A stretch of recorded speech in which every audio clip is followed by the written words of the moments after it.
আসসালামু আলাইকুম viewers, welcome back to my channel টুয়া ইজি কিচেনে আপনাদের সবাইকে স্বাগতম। আজ মজার একটা রেসিপি নিয়ে আপনাদের সামনে হাজির হলাম।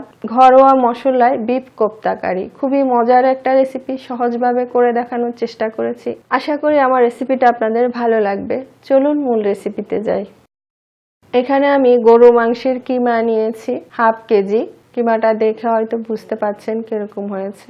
এখন আমি এগুলোর সাথে মশলাগুলো মাখাবো। রসুন বাটা দিয়ে দিলাম 1 চা চামচ, আদা বাটা দিয়ে দিলাম 1 চা চামচ, হলদির গুঁড়ি দিয়ে দিলাম 1/4 চা চামচ, ধনিয়ার গুঁড়ি হাফ চা চামচ, জিরার গুঁড়ি হাফ চা চামচ, মরিচের গুঁড়ি হাফ চা চামচ, লবণ দিয়ে দিলাম হাফ চা চামচ, গরম মশলা দিয়ে দিলাম 1/4 চা চামচ, টেস্টিং সল্ট দিয়ে দিলাম 1 চিমটি, বেকিং পাউডার দিয়ে দিলাম 1 চিমটি। এটা অবশ্যই দিবেন, এতে করে কোপ্তাটা সফট হবে।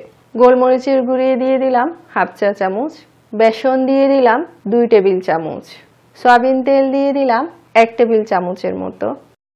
এখন এগুলো সব একসাথে আমি ভালো করে মেখে নিব, যাতে মশলাগুলো ভালো করে মাখা হয়। এখানে আমি একটা বড় সাইজের পেঁয়াজ আর 4-5টা কাঁচামরিচ একেবারে কুচি কুচি করে কেটে নিয়েছি, এগুলো দিয়ে দিলাম।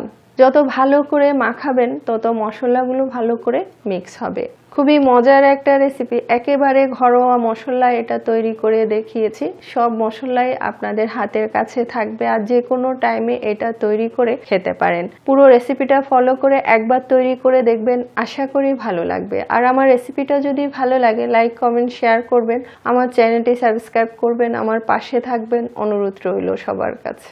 এভাবে ভালো করে এগুলো মাখতে হবে যাতে মশলাগুলো ভালো করে মিক্স হয়। তা আমি ভালো করে মেখে নিয়েছি আর এখন আমি হাতটা ধুয়ে কোপ্তাগুলো তৈরি করছি।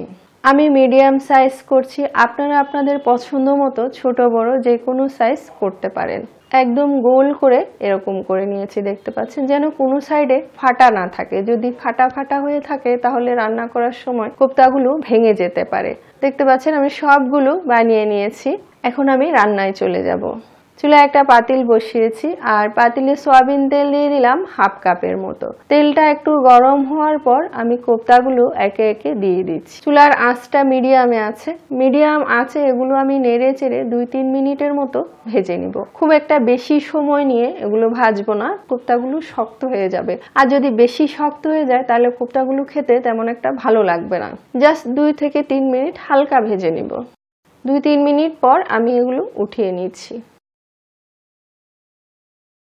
কোপ্তাগুলো আমি উঠিয়ে নিয়েছি আর এই তেলটাতে আমি বাকি রান্নাটা করব। আর এখানে নিয়েছি 1 চা চামচ গোটা জিরা, 1/4 চা চামচ গোটা মেথি, 4-5টা লং, হাফ চা চামচ গোটা গোলমরিচ, 4-5টা এলাচ, 2-3 টুকরো দারুচিনি, 2-3টা তেজপাতা। সব একসাথে আমি দিয়ে দিলাম। এগুলো আমি নেড়ে চেড়ে কয়েক সেকেন্ড ভেজে নিব।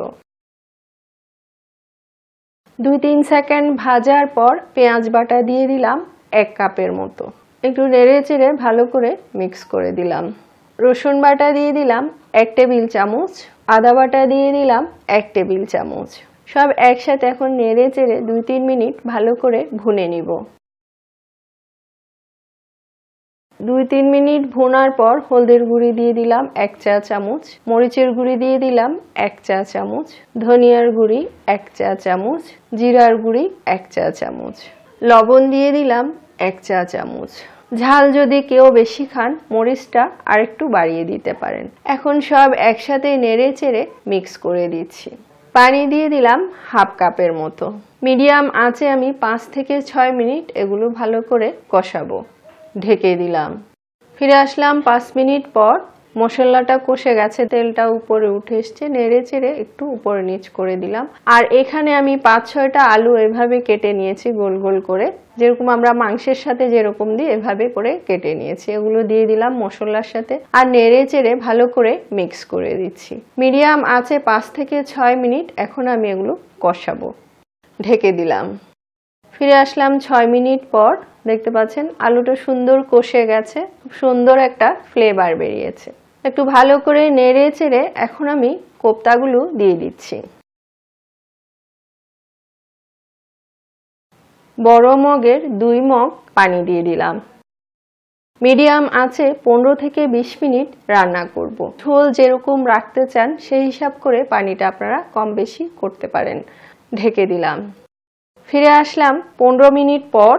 গরম মশলা দিয়ে দিলাম 1 চা চামচ, কাঁচামরিচ দিয়ে দিলাম 5-6টা, একটু করে কেটে দিয়েছি যাতে ঝালটা বের হয়, আর এভাবে করে নেড়ে চেড়ে দিচ্ছি। এই পর্যায়ে চাইলে আপনারা এখানে ঘি ইউজ করতে পারেন, তাহলে ফ্লেভারটা আরো সুন্দর আসবে।